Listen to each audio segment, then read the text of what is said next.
I am Jeff Foxworthy, and welcome to Gamekeeper Podcast. If you want to learn more about farming for wildlife and habitat management, then, buddy, you are in the right place. Join the Gamekeeper crew direct from Mossy Oak Land Enhancement Studio as they discuss the latest wildlife and habitat management practices, news, and, of course, hunting. There's no telling what you'll learn, but I'm going to tell you, I bet it's interesting. Enjoy. Here we go. We're live in 3, 2, 1. All right, everybody, here we are. It's early January. Yeah. It is really cold. It's cold. Outside. Got me wanting to move south. Most of the country is under. I mean, no, but it's headed there. And if not there yet, there ought to be some ducks on the way. Should be. We hope so. That hadn't been what's happening lately. No, it hadn't been. We are in the lull. If you Yes, was a yeah. turkey season or deer season, we're in the lull right now. So, Doxy, you've missed the last couple of podcasts. Do you have an excuse or a note from your doctor or anything? Absolutely not. Actually, from the chairman of the board, if you have an issue with it, why don't you just call Miss Diane? I'm out. Yeah, okay. So that's an excuse right there. Yeah, it's family time. Y'all Mark know that time code. He's got his excused absence. I am off the grid the week after Christmas. Well, in fact, you look refreshed. I'm better. That's something Bobby would say. Yep. He does look refreshed. So we go the annual routine. This is 27 straight years. Long time. Spend Christmas in our place in Alabama. Mike's been there.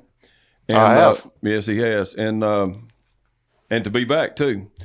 But I get to go down. A treat for me is like the 22nd or 23rd, and actually just then do I get to decorate and do all the Christmas decorating, which I'm a nut job for decorating for Christmas, as y'all know. I love doing it, so I get to do that all over again. And so we don't.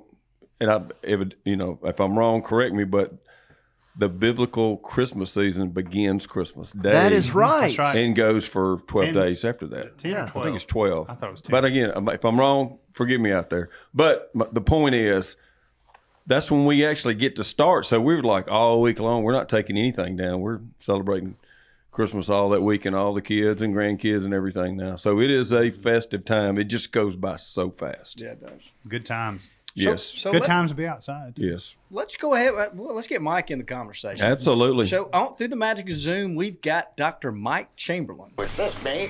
My name is Sheriff Buford D. Johnson. Yeah.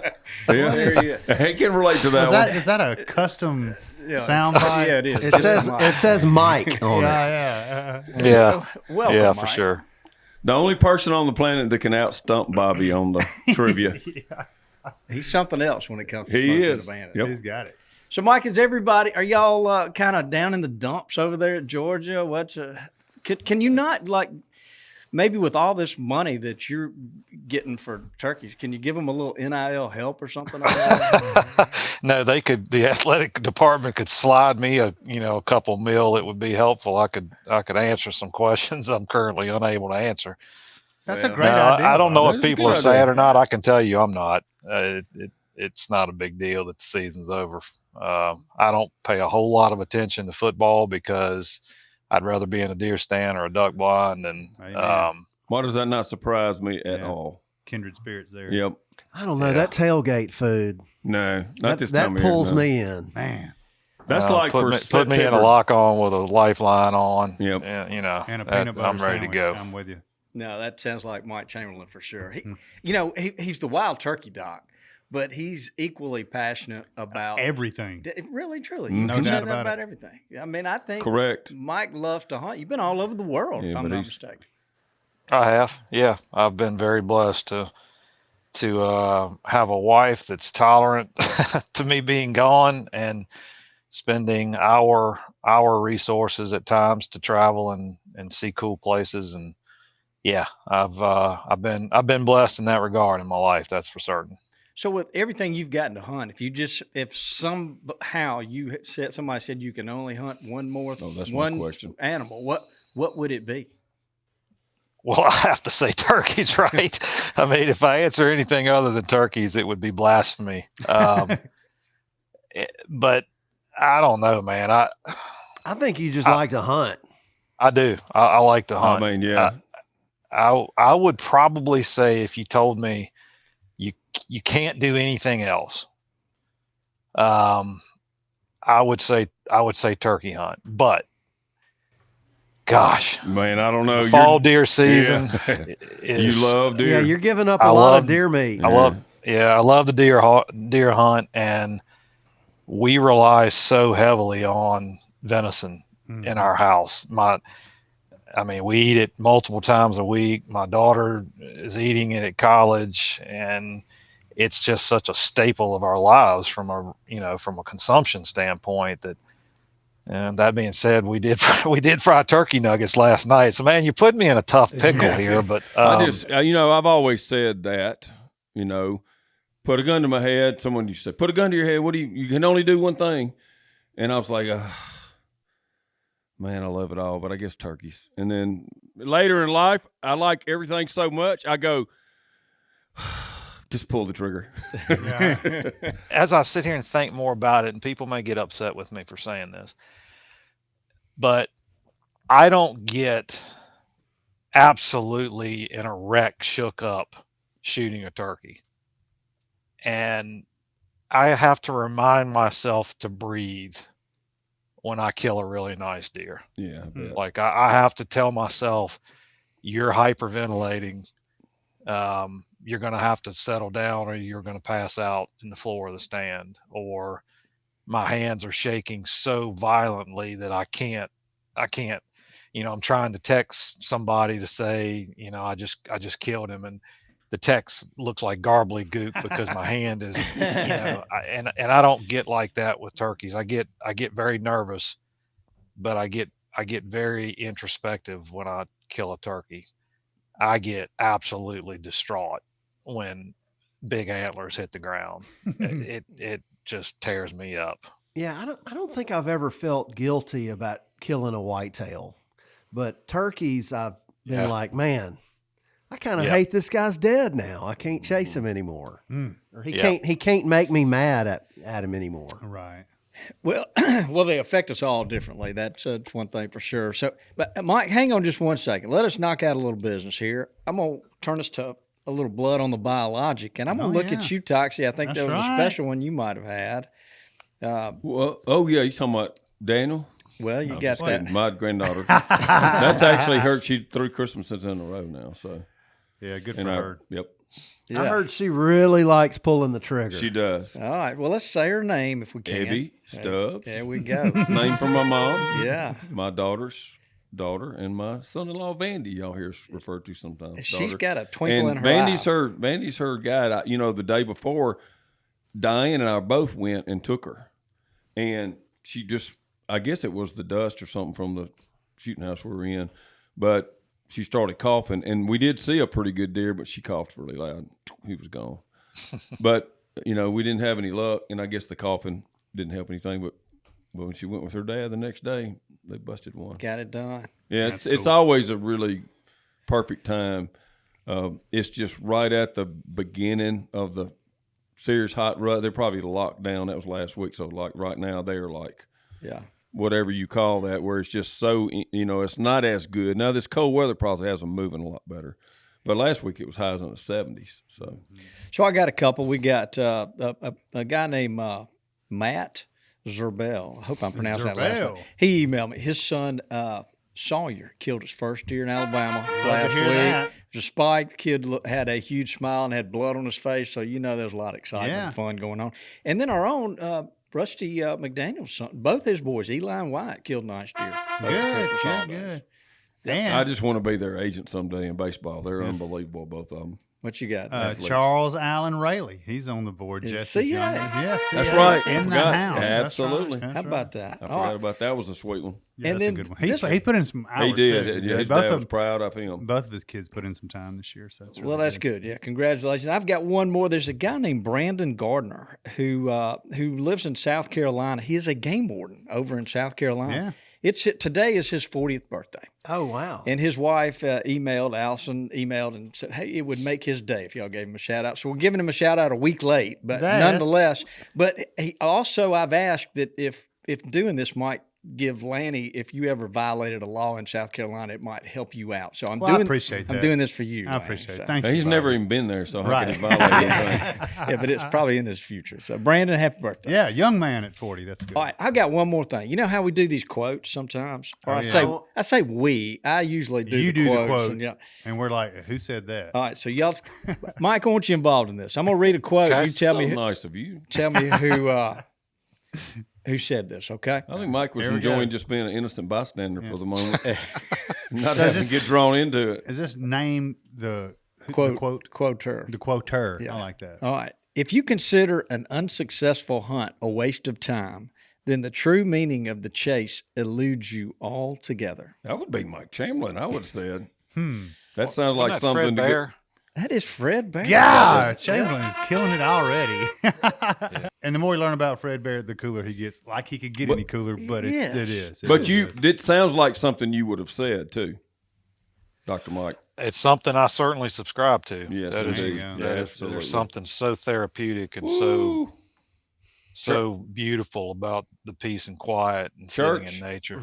It's church. Yeah, it sure is. Yeah, it is. And I'm glad that, Church. I'm proud that we can recognize that and try to show it to other people. Yeah, the creation. I mean, there it is. Last but not least, guys, we are giving away an Avid boat in Bottomland. You can hunt out of this. You can fish out of this. Mike, you might could win this Oh, thing. these I things- think he could win it. These things are incredible. It is a unbelievable rig. It really is. It's got a custom trailer. It's got a 40 horsepower Yamaha. Yamaha. It is really nice. It's very nice. And look, they've really thought out on the design, the way the box is open, the way the instrumentation I don't is, know that I've the been any more switches. impressed with the boats construction No. and design than I have these Avids. They're incredible. It is boats. 100% on my wish list, Bobby. I mean, you could go catch some redfish and speckled trout. do in anything in it. Yeah, I Could- mean, it's you like could, yep. Yeah, you can do anything in it. So, It's yeah. it's a Swiss Army knife. Just So- a really, really, really nice Swiss Army knife. and it just looks good. So all you got to do is go to the Gamekeeper website, mosseyoakgamekeeper.com, and click on the Gamekeeper giveaway. This is the coolest thing we've I ever sent it. done. I sent it to all my friends because I can't win it. So. Yeah, maybe they'll take you jealous. riding in it. All right, Mike. We're gonna we're gonna look at you, and we want to talk about deer management, basically from Texas to Georgia up to New York, Pennsylvania, because there's some different things that go on in those regions, and some of the things are super successful. Maybe some aren't. We'd like to learn what's going on. We'd like to learn how maybe we could apply some of those techniques to the guys listening could help with their properties, but. You're one person that's traveled a lot and seen a bunch of these places. Can you talk to us and tell us about what some of the things that you're seeing that is impressing you right now? Oh gosh, I mean, across that geographic extent, there's so many differences. I mean, like here in Georgia, and as you know, across a lot of the South, folks they're using timber harvest. They're trying to manage vegetation. They're using fire. They're planting forage plots, whether it be, fall, winter hunting plots or summer forage plots or both. Obviously, you have the use of supplemental feeding where it's legal in many areas. And what I see in my travels, at least in my neck of the woods, is there are just tens and tens of thousands of acres that are managed very intensively for one animal, and that being whitetail deer. I mean, other species are secondarily benefiting from it in many cases, like wild turkeys. But gosh, I mean, you've got this animal that dominates the psyche of so many people, and they're willing to put so much resource into managing the landscape to benefit that animal. It's pretty wild. And then, as you know, I mean, I know y'all have traveled out. You go out towards Texas, and it's a whole different world.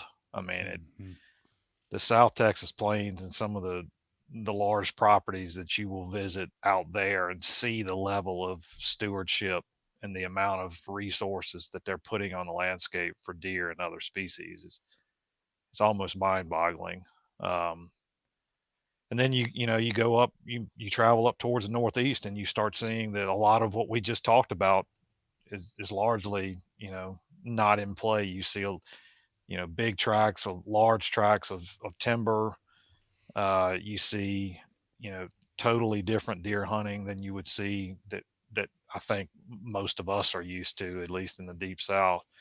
You've got big woods and you've got deer that are less predictable than they may be here, and it's just a totally different ball game. Just speaks to me in a lot of ways. It speaks to how adaptable whitetails are, that they can thrive in all of those different landscapes. And it also speaks to how sly we are as deer hunters. Wherever we are, we're going to manage whatever resources we have on the landscape to benefit, the animal that we're passionate about pursuing. You just got back from Texas, I think. Can you tell us a deer story from out there? Oh yeah. I've got a couple of good ones from out there. Yeah, I had never hunted deer. I've hunted turkeys in Texas quite a bit. I've never hunted deer in South Texas until recently, and I was invited to travel to a property that's owned by one of my clients, and it, I was obviously familiar with management in South Texas, but this particular property, I had kind of viewed it from the lens of a wild turkey. And this particular landowner, they do a tremendous amount of vegetation management to benefit bobwhites, which are an important species for them. And the amount of resources and the amount of diligence that's put into some of those properties is it's astonishing. When you talk to the landowners, you talk to the land managers, you talk to the staff, and you see how much work they're willing to put into sustaining a deer herd that's of the quality that you see on many properties in South Texas is pretty astonishing. I mean, the property I was on, the vegetation management alone, the roller chopping, and the amount of brush clearing and fire application and herbicide application and soil disturbance and soil amendments and all the things that this family has put into the land to increase nutritional value, to increase early successional habitats, to create high quality deer browse, it's remarkable. And then when you see I mean, there was a covey of bobwhites literally around every corner of wild bobwhites. I mean, everywhere we traveled, I hunted wild bobwhites for the first time in years, and which was so cool to bump into a covey, to make a walk for 20 minutes and bump into 4 coveys, and do that over and over and over. It's just, it was certainly eye opening. And the deer hunting was jam up.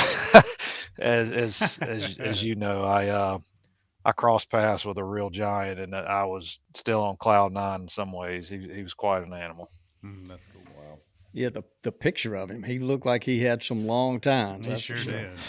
He did. I saw that deer actually at a distance the first afternoon. The first time I saw him, it was in an afternoon, and he was quite some ways from me, and he never came close to me. He came close enough just for me to get an idea that he was big, and that he had really long 2s and 3s. And the second time I saw him close enough to shoot, but it didn't work out. I was in a really weird situation where I was set up, and I thought he saw me, to be honest with you. I thought he saw me in the stand that I was set in, and he just gave me an eye, like, you've seen that eye. You've seen that eye where you're like, he knows something is not right, but he's not spooked. He didn't run off. He didn't blow. He didn't do any of that. He just kind of walked off with that ears laid back, cut his eyes at you, that look that makes me sick at my stomach when I see it. You know the look. Oh yeah. Lanny gives it And to me so all the time. that was in the morning, and so we decided to move and kind of do something different and actually erect a little brush ground blind and try to cut him off from where we thought he was coming from, thinking that he probably wouldn't walk out into that into that field. It was a very large field, so large you couldn't shoot across it. And sure enough, it's about to get dark, and I haven't seen him, and I'm like, oh my gosh, he saw me this morning. He's done. That's it. And I was really getting frustrated. And all of a sudden, there he is. He pops out of the mesquite, and I'm like, oh my gosh, that's him. And I didn't get nervous, which is unusual for me. As I've mentioned, I didn't get shook up until after I shot. And then when I realized I saw him go down, I knew exactly where he was laying, and that feeling never gets old. No. What are those deer in that part of Texas? What's a top end body weight? He weighed 182, I believe, but that's post rut. So he would have been well over 200 pounds during the rut.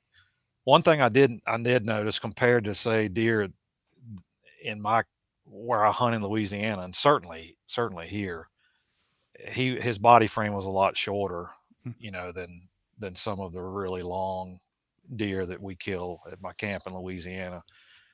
I would say pretty comparable to the body frame of deer that we have here in Middle Georgia where I hunt.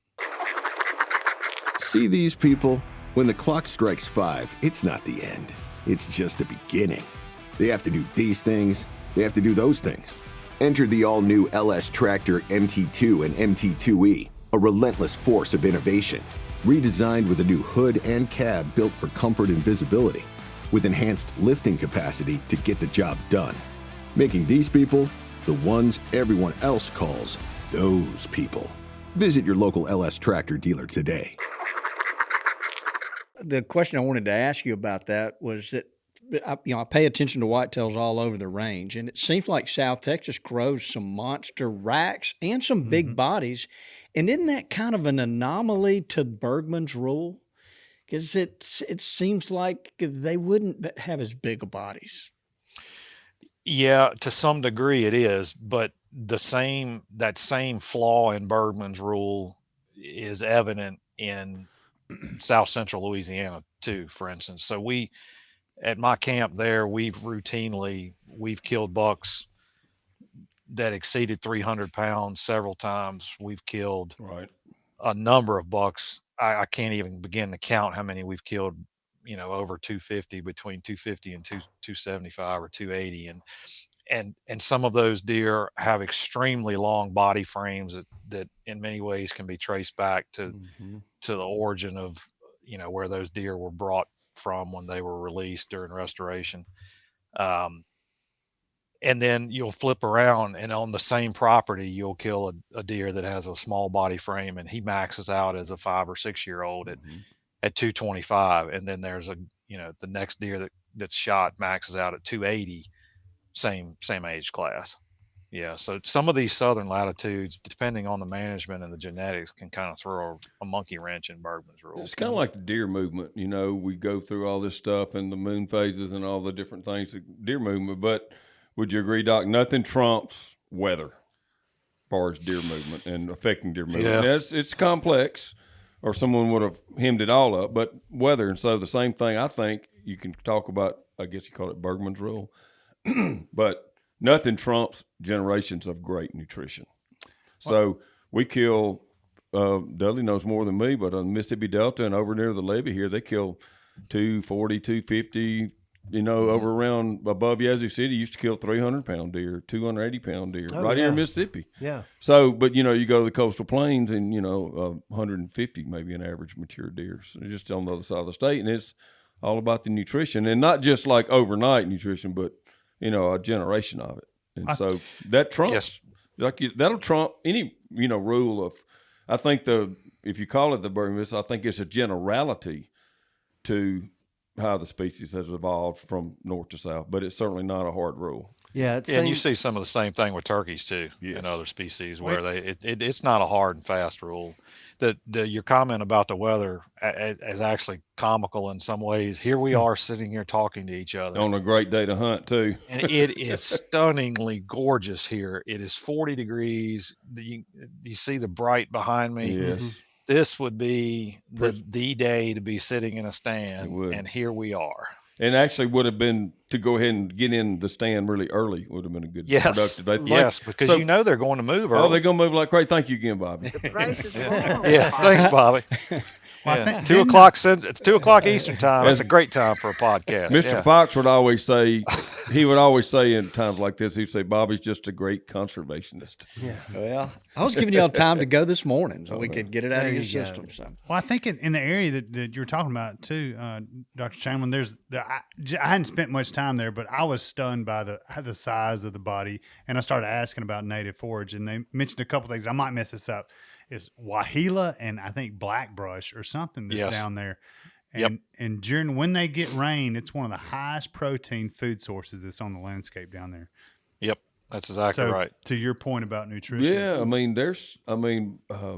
what did the guy a long time ago when I was there, he talked about because of the evolution of the plants out there in the soil and the rocks and the drought conditions, the plants that have evolved were so much stronger nutritionally than your average like wet area type plants. And that was the word he kept using, was they're so much stronger nutritionally. Yeah, makes sense. There's I think Dr. Chamberlain too, I think a study just came out, and Dudley helped correct me here, on weather patterns and how they affect deer movement. And what they concluded, and this is a relatively short scope study, I think, was that hunter pressure affects deer more movement than pressure. That's right. Which is really interesting to me. Yeah. But even and we see the same thing with gobbling in turkeys, the exact same thing. That weather affects gobbling activity, but it's far surpassed by hunting pressure. I mean, you think about it. I know growing up, where I grew up hunting, there was, it's 40s and 80s and 200s that nobody even set foot on. Mm-hmm. And then now it seems like every square and rectangle of land within the vicinity of where you're hunting has people hunting on it now. So that has to make a large impact. I think, Doc, a great point about hunting pressure too, for people to, so we're not this total Debbie Downer, like don't go as much or whatever. It's really, hunting pressure doesn't necessarily equal a shot one, or straight bar equal I went in the woods and went hunting today. I mean, hunting pressure, I think what we're trying to communicate with people is like, if you have that kind of minimalist attitude about your footprint on the land, your smell, your sound, your, disturbing if you can figure out how to get in and out without disturbing them as much and all. I mean, disturbing them is hunting pressure, scaring them, something in the boogeyman's out to get me in my normal woods. That's hunting pressure. But just because you went, so I mean, I guess I'm getting, the ones that I know that are really good, like him, like I actually keep thinking about Mark Drury. He's so anal about getting to his stands, never disturbing a deer, never under any circumstance hunting on a bad wind. And look at his success rate. So hunting pressure doesn't mean don't go hunting. But I think it means is watch your footprint so much more careful and don't be hunt smart. Hunt smart. It have a little discipline, because so many people are so haphazard about it. And I realize if you're in a spot where a lot of people go, it's hard to do that. And it seems like there's two schools on the pressure thing. You've got the folks that want to sneak in with the perfect wind and all that. And then you've got the people that are saying, I'm going to drop this hunter off on the four-wheeler and pick them up on the four-wheeler. And so, we'll have a podcast guest that says absolutely no motorized vehicles. Mm-hmm. And then we'll have another one that's like, well, that's part of our strategy. We've gotten our deer used to all those noises. Well, I mean, I think it just depends on what they're acclimated to.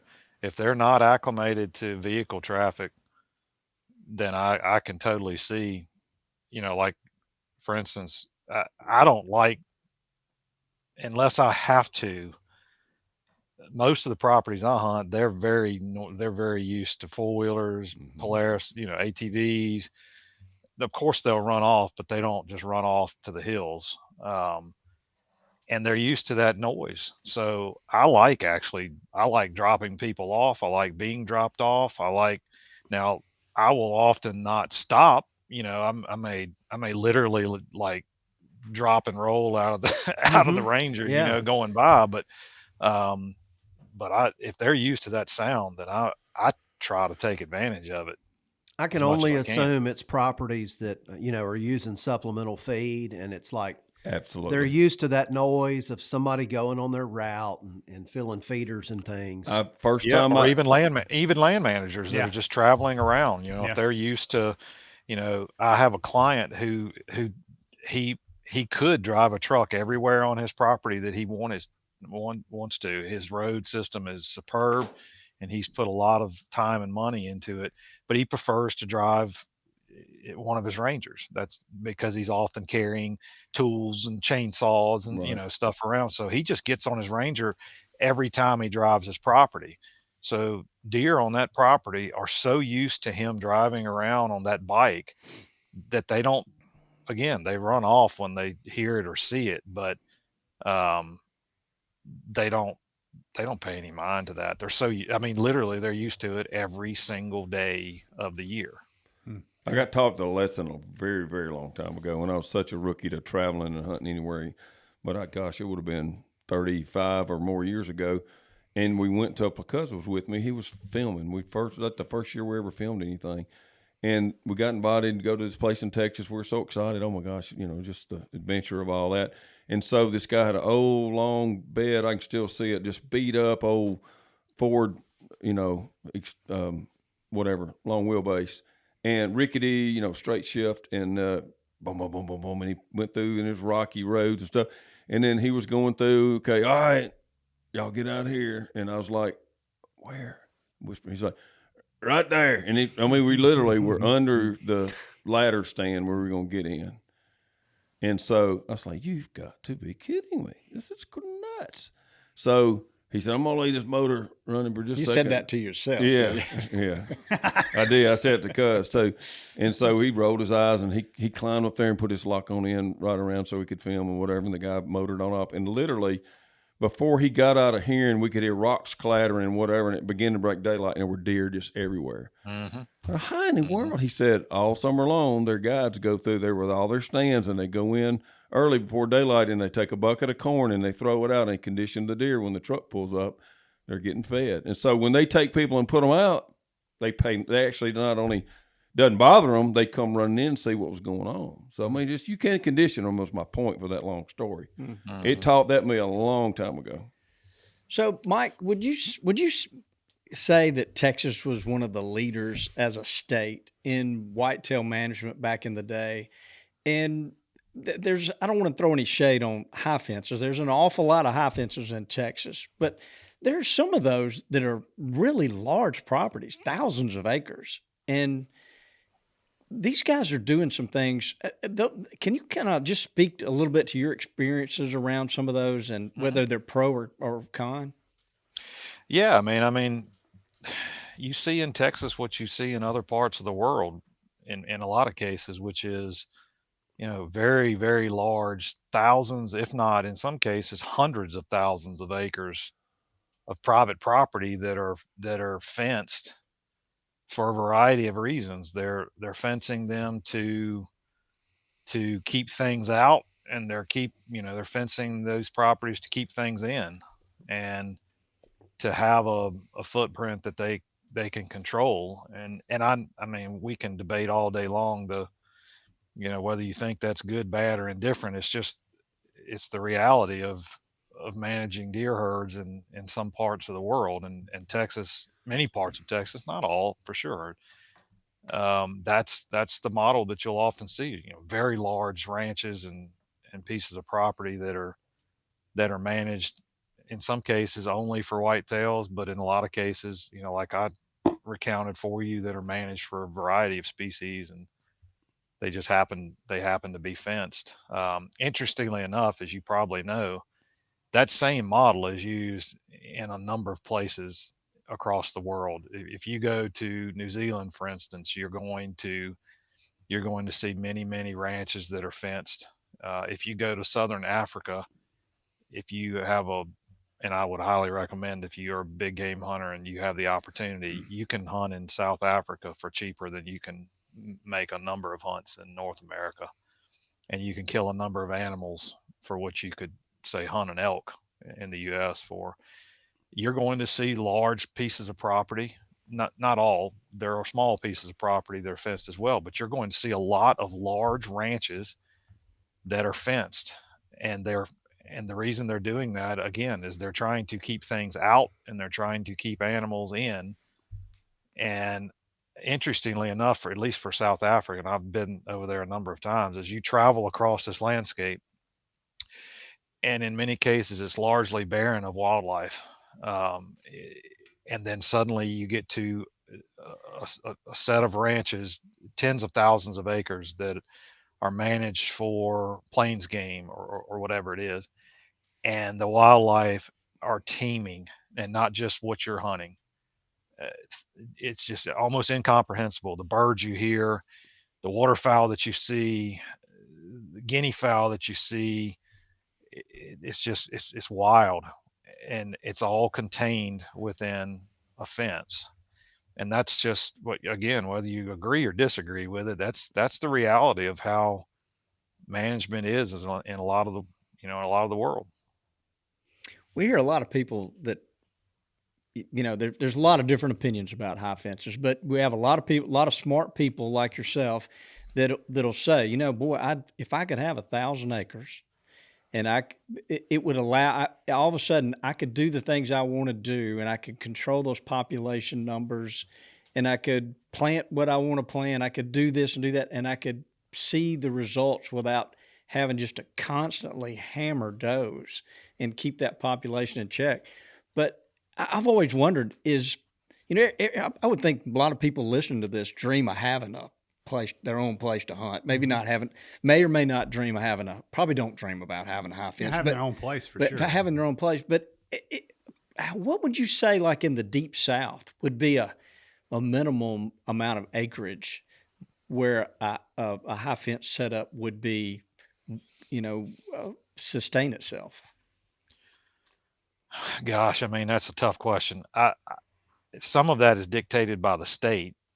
Some states have minimum restrictions on the amount of acreage. The property has to be a certain size before you can, you can't fence 50 acres, for instance. It has to be a certain size. Sorry, Bobby, not gonna be able to fence Yeah, Ponderosa. What would that minimum be?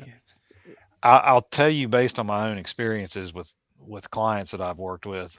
Once you get in the 1,000, the 800, 900,000 acre, in that range, you start getting, depending on the topography, you start getting large enough where you can move about, and I'll explain what I mean by that.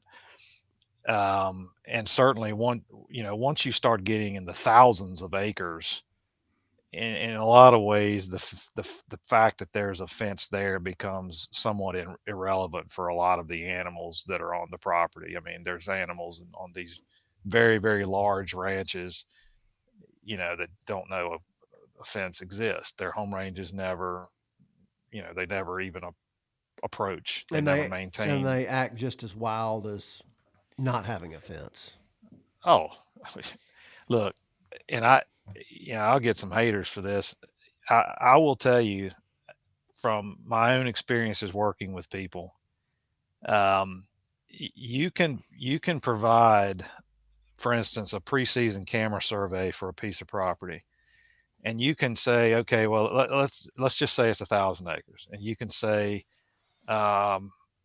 you have 15 shooters on this, right? So if you think in any stretch of the imagination that all 15 of those bucks are going to get shot because they're in an enclosure, that's fool's gold. Turkeys interact, as we all know, turkeys are goofy critters when it comes to a fence of any kind, a single strand barbed wire, or, a breath of hot air it's crazy. But it is. A barbed wire fence, and they just run up and down but then if they're not pressured, it seems like they just go right over right it. through it. Yeah. We've got some data on turkeys that encountered high fences, and it's pretty interesting. There are certain birds, if they're alone, they don't necessarily want to jump over an 8 or a 10-foot fence, but they can readily do it. And there are some individuals that cross fences like that every day, literally every day. We've seen data from birds we've monitored in Texas on some of these larger ranches. some of these birds groups of birds cross the fence every single day as part of their range. So they're hopping on one property and spending part of the day, and then hopping on another property. And um, so I know that we've got it kind of off track there, but I don't really have a size as far as a minimum. I'll just tell you that in my experience, once you get up around 1,000 acres, you've got something to work with.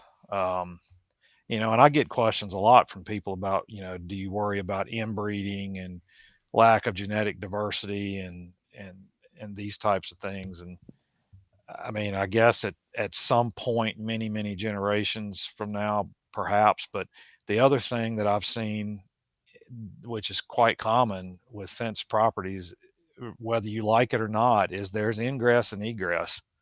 I'm familiar with a property here locally near my home, who, because of the topography at one spot along the fence line, it's very common for deer to jump into the fence on this property, because they can do that. And I actually have a client in your neck of the woods who routinely gets deer that are coming in through a culvert that he can't, because so much water is flowing through this culvert. He doesn't block it. He routinely gets animals that come in and out through there. So it's not really that, he, unfortunately, he loses some deer sometimes that go out that he doesn't want, but he also gets some animals that come in, which is pretty common. I just touch on it. I don't know that in all the podcasts we've done, we've ever really talked about a high fence.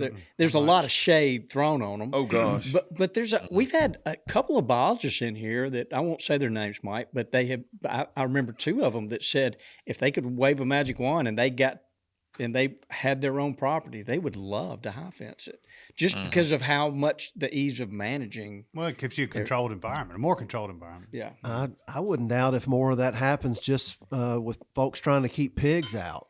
Yeah, and other stuff. So the thing that it is such a delicate subject for so many, and you're right, it's just a way of life. It is what it is. But there's just two different levels. There's like the sensitivity about the word high fence, but then there's a whole different level that goes to the deer farming part. That's a different thing. Totally different question. So, we're not here to be the arbiter of ethics on this stuff. That's a very delicate subject. I mean, there could be, some cases, especially the turkey doc, he might be the arbiter of that, but it goes back to what I was just getting to, is like we need to be governed by what's healthiest for deer. And, there is a pretty good case for having some places that are pure, never deer farmed or whatever, pure wild deer, bigger areas like he's talking about. If CWD descends around all of us in a dark way in the future, that may be the saving grace we have, is some places like that. So, there's a place for all of it. Again, it just has to be, to me, it's like, what is healthiest? And if something's not, and it is a unhealthy practice, I think you should be taking a look at whatever it is, honestly. That's my thoughts on it. But it is a very, even from talking about, we'll get probably some comments about it. But again, we're not here to be the judge of it. But it is, it is there. It is big. It is widespread. It's especially so in Texas, as and you talked about. It's so contentious.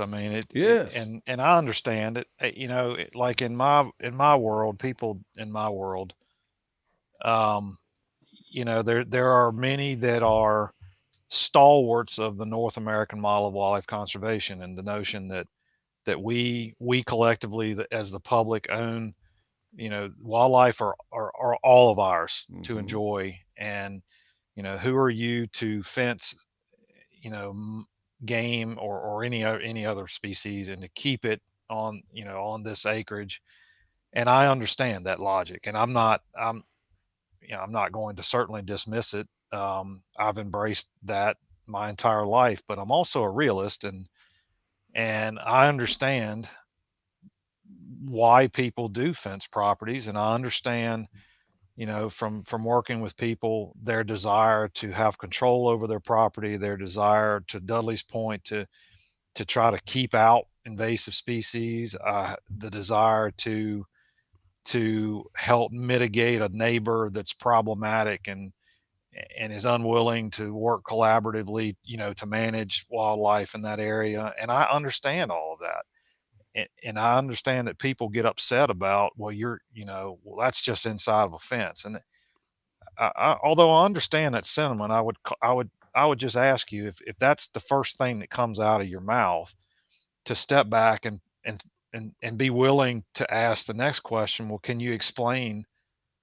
the management of this property? Can you tell me anything about the management of this property? And yeah, I don't disagree at all. If there's you have small fence properties where it's put and take, and animals are put in there and taken out. I personally have a philosophical problem with that, but I'm not going to argue with you if that's what you do.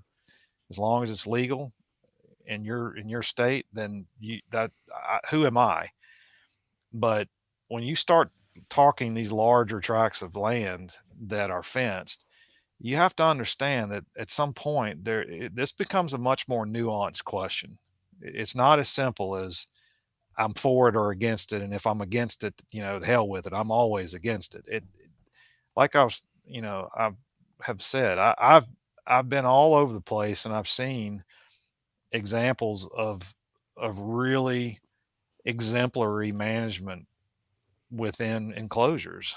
And again, in some parts of the world, that's the reality you're going to enter into. For instance, if you go hunt in South Africa, you are going to hunt inside of a fenced property. That is the reality of it. So just know that there's a whole world out there, and in that world there's a diverse array of management strategies that in some cases does include the use of fences. I bet some of those fence properties have also been some of the worst habitat you've ever seen. It's kind of like we talked about with decoys and reaping and fanning and all these things. If people want to get all mad at me, there's another topic you can get, that's polarizing, but it's also nuanced. You start talking about these things that are so contentious but yet are also very common in our world, and potentially much more common than we may think. It becomes a polarizing topic. I mean, yes. I mean, could go on, and he's got more wisdom about that than all of us together. But again, I would just go back to all of that is like to start with what is healthiest for our beloved whitetails. And if something, you just described one because it wasn't whitetails, if it's not, it should be taken a look at. I don't care what it is. Mm-hmm. And if it is, let's not be so judgmental. But at the same time, I feel like there's stuff, I don't know. I just feel like there's a lot of stuff that may be going on that's not. In the name of shooting things is not healthiest for whitetails, but sure. I don't know. I think we've kind of gone that direction with waterfowl recently. Yeah, absolutely. So, yeah. Well, before we leave talking about Texas, I see or I hear talk that they feed cottonseed down there in these big like I don't know. It looks like one of our wire cages that we put in food plots to keep deer from. I know. That's exactly what it looks like. It looks like it's just like chicken wire excluders. Yeah. So what are they doing? How come? I mean, that's the only place I see that done. And cotton's grown all over the South. Why is it just successful there? I'm going to be honest with you. I've seen that. I've asked about it, and I've been given answers. And a listener, Bronson, may come on and be able to correct me and put me in my place, but I've never been given an entirely satisfactory answer for why that is. I know why they feed cottonseed. I mean, that cottonseed is high in protein. It's readily digestible. So it makes sense. And compared to a pelleted feed, it is quite a bit cheaper, right? So it does make sense. But I have a client that actually tried it in Louisiana, and it was a dismal failure in that particular case. And I think, I don't know, and I would defer to Bronson or somebody that's more knowledgeable about deer, ruminant ecology and that type of thing. I think the moisture and humidity was problematic in that case. versus say, South Texas where the air is so dry at times. And this person had issues with the deer basically just not wanting to touch the cotton seed at all. But there are pelleted feeds that have cotton seed as a part of their base. So it makes sense that some of these ranches feed it in Texas. We've looked at some of it before as inclusion, and that's what we ran into in the South, is this high probability to mold because of the moisture content. Yeah, and there was some kind of affliction they would get. Wasn't it called gossy pole? Gossy pole. Yep. Yeah. From eating too much cottonseed or cottonseed meal. Yep, that's right. But it apparently works in some places, but just not as broadly as you would think. I'd rather make compost out of it. There you go.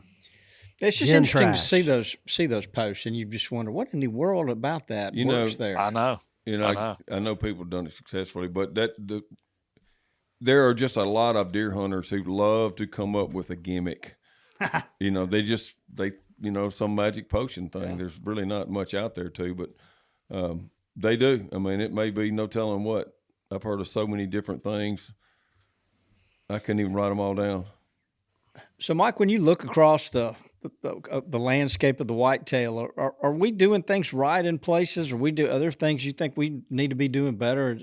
For the most part, we all think Mississippi's saying it, and we all feel it that we need to be shooting more does. Is that a common theme across the whitetails range in a lot of places now? Pretty much everywhere I visit. I'll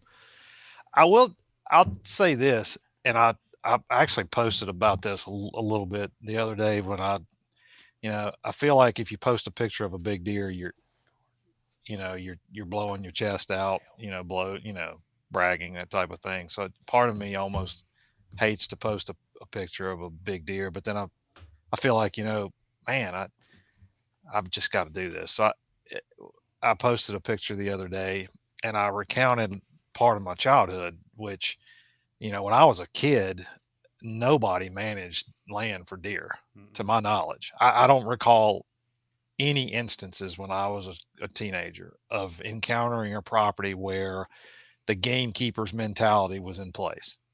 I saw examples where they would not cut hardwood timber. They would use a custodial type management, but I don't personally remember ever encountering a property where someone was specifically managing for whitetail deer. And now it's hard to find a property as you travel about in many areas that's not managed, at least partially to some degree for whitetails. And for, like we've been talking about, and then you go to some places like Texas where it's extreme. Like it's hard to go anywhere where whitetails are not an important cog in the wheel, if not the primary driver of land management decisions. Mm-hmm. And I think it just speaks to the passion that deer hunters have and the willingness for people to put their own resources into the land, which didn't exist when I was a young person. And I think that to me is quite, I guess, I don't really know what the right word is. It causes me to be optimistic, because you've got an animal like a whitetail that's very plastic, as you know. You can, deer can tolerate a wide diversity of landscape conditions, and they can thrive in a lot of different soil types and vegetative communities. But when you have a property that's well managed and deer are thriving, and they're thriving within the carrying capacity of the land, there's often a lot of other species that benefit from the management strategies you're choosing. Back to your question about does, yeah. I'll give you an example. And one of my clients just recently conducted. So I did I was admittedly shocked. I was surprised. I did a preseason camera survey. I think I identified, it was like $100, let's say $100 on this property. And it's a large tract, obviously. And I did not try to quantify a sex ratio, because I knew that we were going to come in with a drone operator, and we were going to get a little bit better information after the fact. So I held off on that. And as you know, sometimes when you've got a lot of bucks in a herd, you can get kind of biased doe numbers from your camera survey, because bucks will show up and they'll just hang around at your camera locations. And but anyway, so I'm thinking we've got, based on observations from stands, maybe 1.5 does per buck. And as it turns out, from the drone survey, it's right at 3-1. And so when you start factoring in all of the numbers and you're this herd is 35-40% higher than I thought it was. And this particular landowner has created enormous forage plots at my request, because the deer density in this part of the world is quite high naturally. It's very, very rich bottomland soils, and there are a lot of deer regardless of where you go. But when you start managing the land, the density can really skyrocket in this area. And so I requested this client create some very large, think 20-acre, forage plots. And he kind of bucked on me a little bit, no pun intended. He was like, man, that's a lot of forage plots. And I'm like, trust me. And they're already, we're in January now, and the deer density is high enough that even these really large plots, the foraging pressure has gotten, these plots down to where by the time spring green up comes, these plots are going to need a break. And it just speaks to, you start really realizing and getting a thumb on how many animals are in some of these herds, and it's pretty astonishing. He was making the sign, Lanny, of like 2 inches, wouldn't you say? He's or holding less. up. Yeah, for those listening. So yep. And that's a large plot. Goodness. I mean, he sent me a picture the other day. It's a 20-acre plot, and I'd say, looking at the grass inside the excluder, it's, as you'd expect, it's 12 inches tall, and outside it's 2 inches. So would you say one of the primary determining factors when you're looking at evaluating a property for is deer herd is deer density? Is that one of the primary things you're looking at? Yeah, I tend to start with, when I first visit a property, the first thing I'm looking at is native plants. Mm-hmm. I'm looking at your browsing pressure on your high preference species in that area, whatever they may be. So wherever I'm going, if I'm not already well familiar with that region of the world and the plants that are growing there, I'm going to familiarize myself with what, maybe the top 5 browse species that are there. And places that I visit frequently and I've worked for years, I know what those species are. And that's the first thing I'm looking for. As I'm driving around with a landowner, I'm staring out the window of the truck or the bike or whatever we're on, and I'm looking at stems. I'm looking at clip stem, or not. And what I typically, with few exceptions, will see, and if you talk to any people that have asked me to come to their property for a day, I will almost inevitably tell them, you've got a lot of deer. And they're like, okay, well, why do you say that? And I was like, well, pick up, that's whatever plant, and that's a moderately preferred deer browse. And there's trumpet creeper and dewberry, and those are both high preference plants in this part of the world. And I've counted 100 stems of that while we've been driving around, and 96 of them were browsed. And I've counted 50 stems of this moderate preferred species, and 36 of them have been browsed. And sometimes people ask me what I'm doing. I've got a little pad and I'm just making check marks as we're driving around. I'm doing a browse survey as we're moving about. That's the first thing I'm looking at to see how heavy the pressure is on native browse species. Because if it's super high, I can tell you what your forage plots look like already. I don't even have to look at those. Right.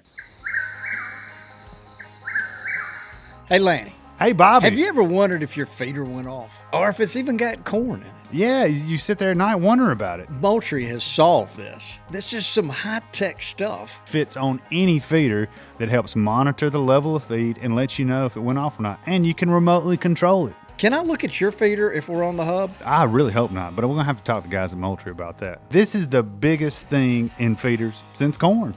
That's saying a lot. With Feed Hub, there's no more stressing, no more guessing. This technology allows you to remotely monitor your feeders. You know, we always say feed safely, do it the right way. No doubt about it. To learn more about it, visit moultrieproducts.com/feedhub. It's a great invention. Unbelievable technology and products brought to us by our buddies at Moultrie.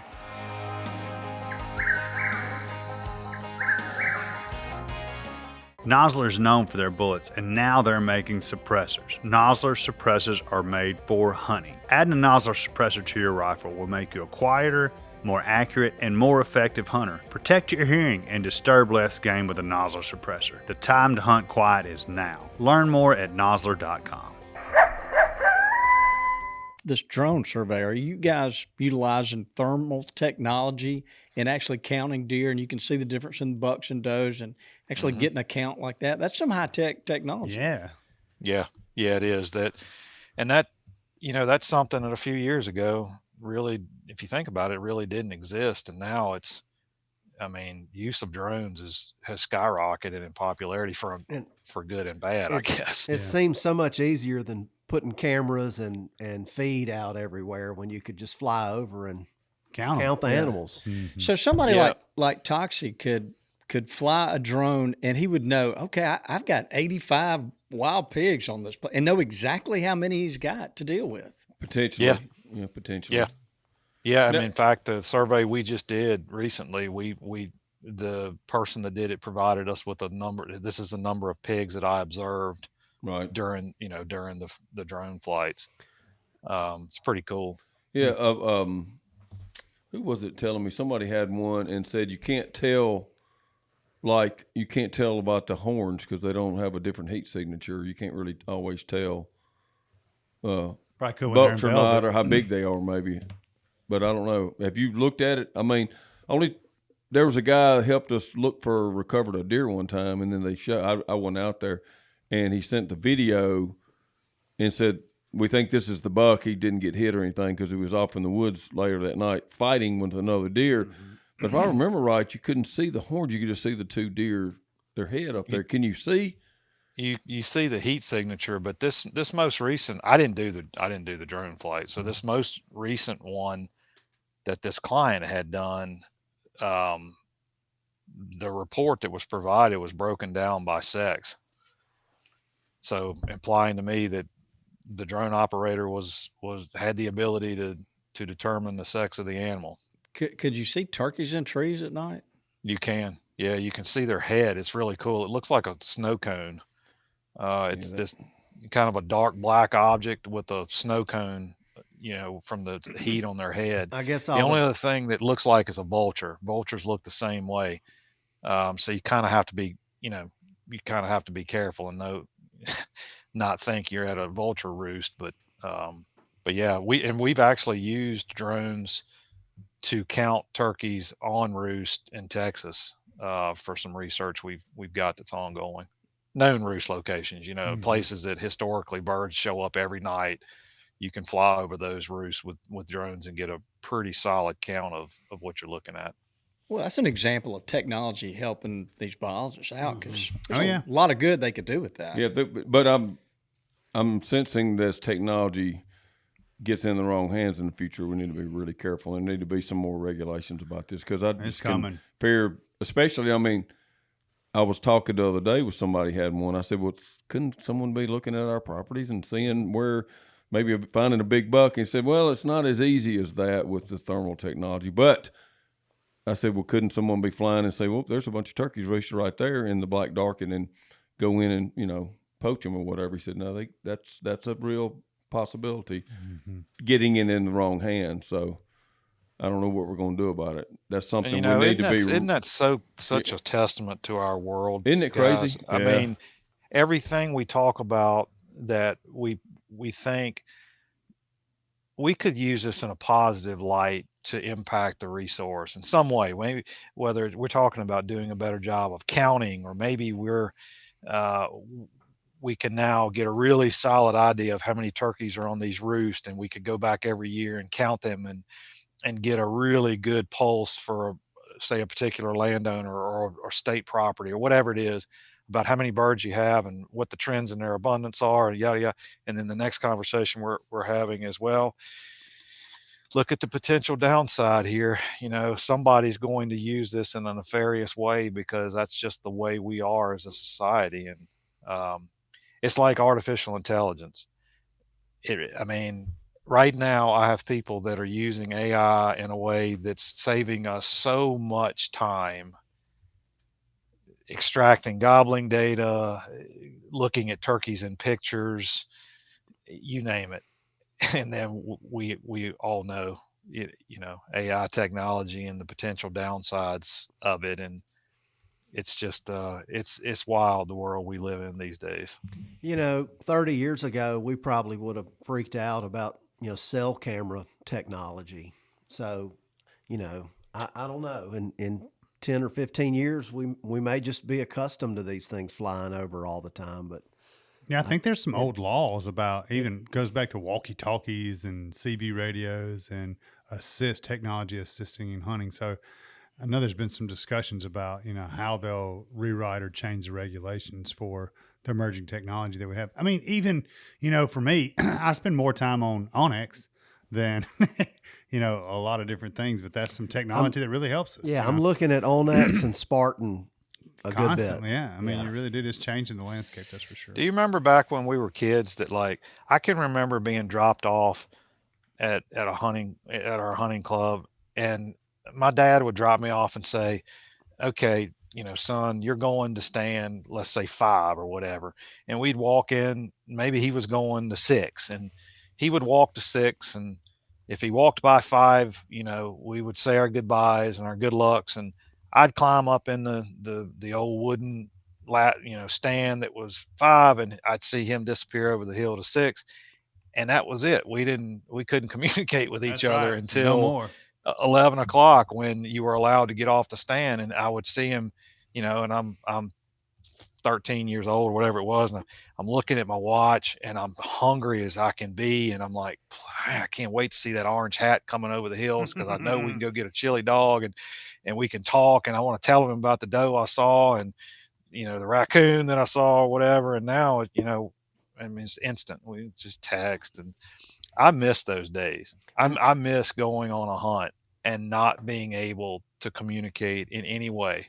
And you also didn't know what deer were, what Exactly. bucks were You'd running hear a around shot, on that place. Oh, and you're like, ooh, he got him. That was number 7 that shot. And who was on I don't remember who was on number 7 this morning. And you couldn't wait until somebody came over the hill, or you could get back to the clubhouse and figure out, if they had shot and if they had killed. And boy, now it's instant.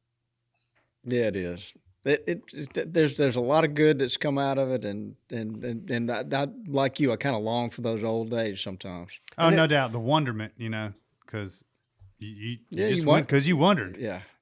Really so did. it's always easy to talk about how cool it was back in the day, but we're still here. We've got this present time, and we're taking our kids, and it may not be the same for us, but it's all they know. They may say the same thing when they get older. They will. I've struggled. I remember when we used to sit in shooting houses over a feeder, and man, that was the good old days.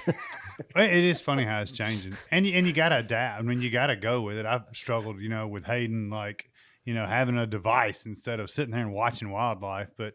And I started watching it with him, and I'm like, hey, this is pretty fun. We can watch a football game and deer hunt at the same time. Yeah. I still don't understand how a kid can be on a road trip for 2 hours and not look out the window at all the cool stuff. I've started asking mine, do you know where you are? And there's a, huh? No. Yeah, no. Can you get back home? Huh? We associate you so much, with the wild turkey research and everything you've done. And we are so steeped in the restoration story of wild turkeys. And I was just sitting here thinking, I heard you mention, the restoration efforts of whitetails, and I don't know if we've ever told that story, or if I've even heard the story. Like you, I grew up, I don't remember not deer hunting and not having deer to hunt, yet I can remember my dad talking about, they weren't around, son. And if you found a track, you stayed on it till you found him. So, was there any parallels to how turkey restoration versus deer restoration, and when did all that occur? Yeah, I mean, as far as the timing, I'm not up to speed like I am with turkeys as far as how that went with whitetails. To your point, I can remember my dad telling me as a child, he grew up in Southern Virginia, and I remember him telling me this would have been in the late 1970s, that when he was a kid in the 1950s, if you saw a deer track, they would actually have someone from the local paper come out and Yeah. take a photograph Yeah. of it and describe it. And then I can remember in the early 1980s when I started, on his coattails, just trying to spend time with my dad. And since he was hunting, that's what I ended up doing, to be with him. And I can remember, days where we never saw a deer. I mean, day after day after day. And I grew up in a club where we hunted with dogs, and which was very popular in Virginia at that time, and still is in some places. And the dogs would never even strike, right? Mm-hmm. I mean, the dogs would be released, and I'd be sitting there as a kid, freezing my tail off, and you were hoping for a bark, to get you excited that a deer could possibly be on its way, and never even hear a chase. Mm-hmm. Now that's I can surprising. remember seasons where if I killed a doe, I was ecstatic, just literally ecstatic. And now, I think I look forward to where we are now. Literally, we've been talking about issues with overabundance and over browsing pressure and these things, and how far the deer world has come in a relatively short period of time. I'm 53 years old, and I started my deer hunting experiences when I think I was 11 or 12. Let's just say 12. And so, in 40 years, to go from, if I see a deer, I am tickled to death. If I kill a deer, it. Do you remember this? Do you remember taking a picture with a Polaroid and shaking it to get the image? I would take that Polaroid to school on Monday and show my friends if I shot a doe, if I shot a button buck, if I anything, if a brown deer, I'd shake it, take that Polaroid from class to class to class. And every time you're in, you're in recess or you're in intermission between classes, man, you're showing buddies as they're walking by, look at this doe I killed, look at this doe I killed. And that was 40 years ago. And now look at where we are in the whitetail world. Mm-hmm. It's pretty remarkable. It is remarkable. That Polaroid would end up at the bait shop, corner up of the gas station. I love those bait shop boards. Every kid's first deer was in the local newspaper. Mm-hmm. Sure was. Yeah. I remember one time, this was one of my biggest trump cards ever. And it's one of the few times I could ever pull it. A buddy of mine had his Polaroid, and he showed me at first period. I think I was a sophomore in high school. He showed me he comes right up to me. He goes, Mike, look at what I got. And it was like a little 3-point or something. And I was like, dude, that's awesome. And I had it ready in my jacket pockets. I had it ready. I had that Polaroid ready. I said, look at what I got. There was a 6-point, a little bitty basket 6-point. He goes, oh, you got me. That's a beautiful, and it was literally something that you could, this Yeti tumbler is the size of that deer's rack. And I was tickled to death with that. Yeah, that's what it's about, though. Yeah. That is what it's about. It's just because we talk about, the huge success story with turkeys restoration, and whitetail deer the same way. It really is. Oh, when I was a kid, if somebody killed a deer around here, rode it around. Yeah, I can remember how many times I've seen those old short Broncos with a spike or a 3-point across the hood riding around town with it up there for show it to everybody. I think my dad killed a deer in Lee County in 1960. And it was an 8-point deer, and it was, the talk of the town. Oh, we were just talking this weekend because my great uncle had some land out in Clay County back in the day when I was a kid. So I was in the 60s, and I remembered him saying they had they were called the rocking chair fox hunters, and there was a group of gentlemen, and they had these, they kind of like coon dogs, but they were fox dogs. They would run foxes. There were lots of foxes back then. They would just sit there and listen to them at night running. But he said they saw a deer track, and so they all went and saw this, and it was evidently a big deer track too. And so when he got back to town again, this had been in probably the 50s. They had people driving out from West Point 10 miles away to come look at the deer track. That's how few deer we had. Nobody believed he saw a deer track. So, yeah, things have changed. Pretty amazing. Toxie, Yes. I bet during you stepped out just for a minute, but Mike was talking about, he asked you, we remember Polaroids. Oh, yeah, I heard. I came back, you were talking about I it. bet Yes, you a took bunch some of to them. school and said, look at this. Yeah. Some, We but all I mean, do. they were I've still pinned up- got the Polaroid of my first deer.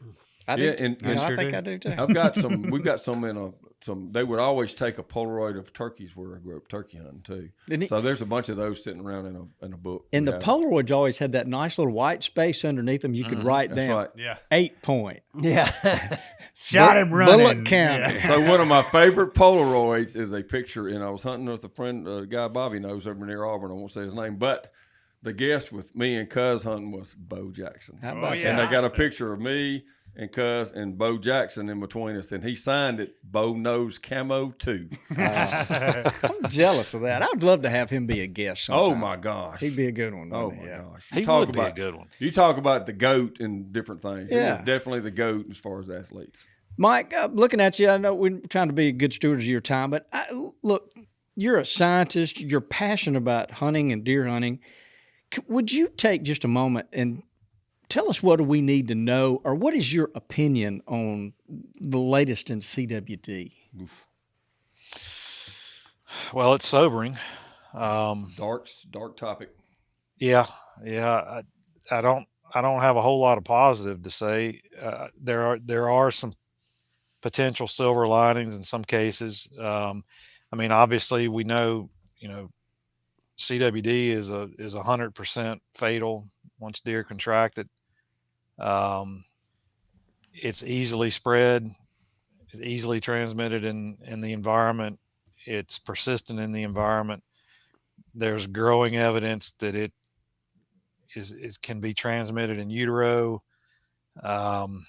There's, I have a number of ongoing projects right now tracking deer in CWD positive herds, wild herds. Deer with the disease are dispersing quite a ways. Therefore, this misshapen protein, this prion, is capable of being shed across broad distances fairly easily. There's growing evidence in a number of herds, particularly one I know intimately because I've been studying this herd for 5 years, is in Northwest Arkansas. The population in the higher prevalence areas of Northwest Arkansas has plummeted dramatically. It's having significant effects on deer abundance, and obviously because of that, it's having effects on deer harvest. Harvest has declined, and opportunity is declining, and interest in hunting is declining in some of these areas where CWD is highly prevalent, and that's a real problem. On a positive note, there is continued evidence that's being published showing that there are some herds that genetically appear to be predisposed to not contracting CWD, which is a real positive, which tells me that perhaps, we're going to have herds that are resistant to it, and therefore perhaps in many cases the disease just kind of runs its course, right? But as you and I, as we all know, as human beings, hearing the word "run its course" is gut wrenching. If you own a property that is in a CWD endemic area, then you're living in a different reality than many of us are. I don't really have anything other than that positive to say, Bobby. I have clients that own properties in CWD endemic areas, and it's a real challenge. It's concerning. It causes angst, and I get it.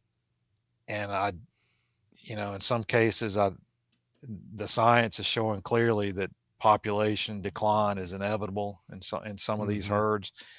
And then in other herds, like you may be familiar, I mean, some of the, like, for instance, the detection in East Sequina County, that, there hasn't been another detection since. Same thing in Pontotoc County. Yeah. Yeah. So these one-off kind of detections versus these populations where prevalence is very, very high just speaks to the complexity of dealing with the disease. And what really concerns me as well is that, there's so much we don't know about CWD, and it causes state wildlife agencies who have limited budgets. It really throws a monkey wrench into their ability to manage other species, because it pulls resources, right? I mean, it takes resources from other things, and it puts people in contentious and difficult situations that shouldn't be in that position and don't want to be in that position. And it causes a lot of angst amongst us as hunters, and we'll see. We'll see. Are you, if you have a client that's in maybe not in a CWD zone, but close to one, are you recommending that they test their harvest? Well, in some of the, in these areas, yeah, I mean, they're, the agencies are asking hunters to donate heads as part of their monitoring and surveillance efforts. So yes, absolutely. I mean, what the agencies are trying to do, obviously they're trying to get a pulse for what they're dealing with. And are they dealing with some areas, say like in Northwest Arkansas, where the prevalence is literally 40+%? Or are they dealing with a situation like we've just talked about in some of these other herds where prevalence is very, very low? That knowing that helps them understand the future and what they're dealing with from a resource need perspective. And so, yes, absolutely. Contributing heads to that and helping the state agency try to do their job is certainly. It's such a certainly tough necessary. situation. It is. I mean, Well, yeah. We're trying to pay attention. Mike, we have a lot of respect for your thoughts, and I just wanted to hear what you had to say on that. So, Richie, I'm going to look at you. Let's kind of lighten this up. We've got a trivia question for Mike. I know he was prepared for this. I'm certain he knew this was coming. All right, here. So our winner, today's podcast winner, is Turkey Dog Man. I like it. Turkey Dog. I like it. Yeah. Turkey Dog Man left a review. Look forward to each episode. Especially love the Turkey Dog episode. I'm friends with Marlon, a great guy. Y'all keep up the great work. Richie's doing a good job. Oh, Hey, somebody blow the horse, I think Bobby might have put that in. There's no way that was in the review. Yeah. No way. Come on, Bobby. Man. Lay off Richie. Richie is doing a great job. What are you talking about? Oh, Mike, can you? So here's the question. What did he are we win? playing Oh, for? yeah. So whose closet is this coming out of? This is prize is a coveted Gamekeeper podcast T-shirt and license plates. Ooh, a swag bag. Sometimes there's a bunch of old rickety trucks around West Point. Sometimes I'll see one coming down the road and it'll have a Gamekeeper tag on it, and I say, "There's Toxie." That's how I can recognize when I see that Gamekeeper tag on the front of his truck. So, all right, so Turkey Dog won a set. All right, Turkey Dog Man. Here we go. All right, Doc, here's the question as Bobby's trying to trip me up again. Some people also refer to a flock of turkeys as blank. A grove with a G. B, a trove with a T. Or C, a drove with a D. that's a good one. That is a good one. Boy, That is a good one. Look at Mike. I've seen it referenced as a drove with a D. There we go. Ringing the bell again. He's 100%.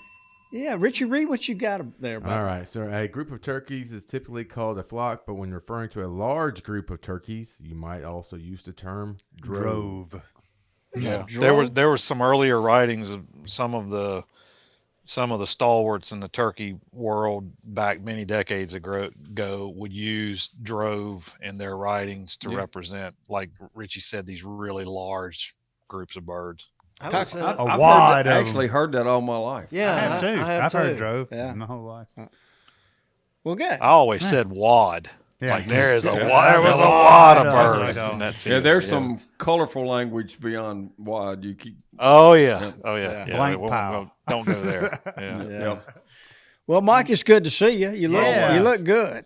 No doubt It's about good to it. see y'all. It's Yeah. good to see y'all. I feel good, man. It's the weather's pretty, and we got through the holidays and survived that, which is always a tough deal. And Yeah, I know it is. now it's time to go get. I'm actually going.